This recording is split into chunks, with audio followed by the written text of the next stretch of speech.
Hi there, Deborah, the Being Coach. And we have been working on the 12 weeks of clarity heading from November to December into the weeks of January this year to really start creating something new, something that escapes the odds of only 8% success that I mentioned in our first recording in this series. But today I've got something special for you. We've been working on this, our squares, working a process that's getting us from what we want to manifestation or creation or destination. Let's say destination.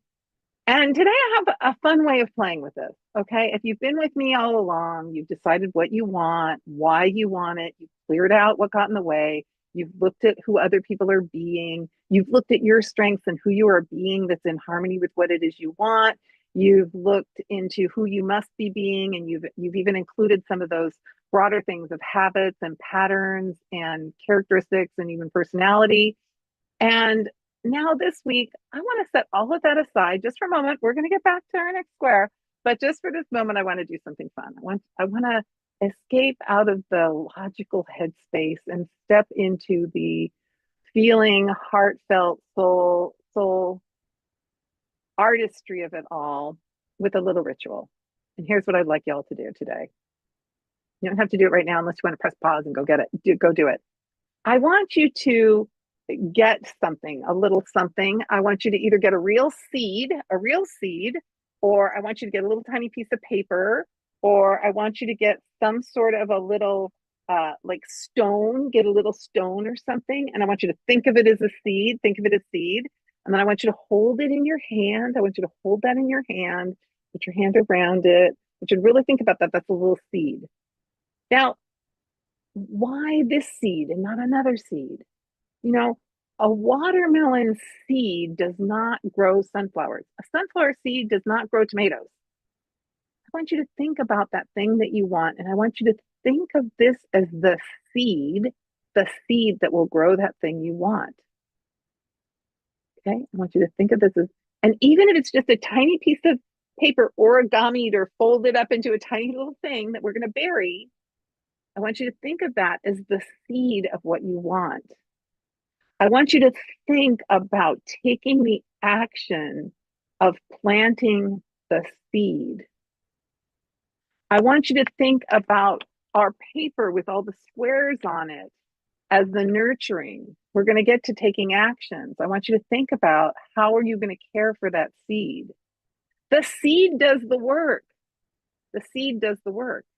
You don't have to do the work. You just care for the seed. You're protective of yourself and your process. You don't say mean things to yourself. You say loving things. You water the field in which you put this seed. And I know this sounds simple and it may sound silly, but I want to invite y'all back to childhood. When you did this, when you made mud pies, right? When you built birds' houses, right?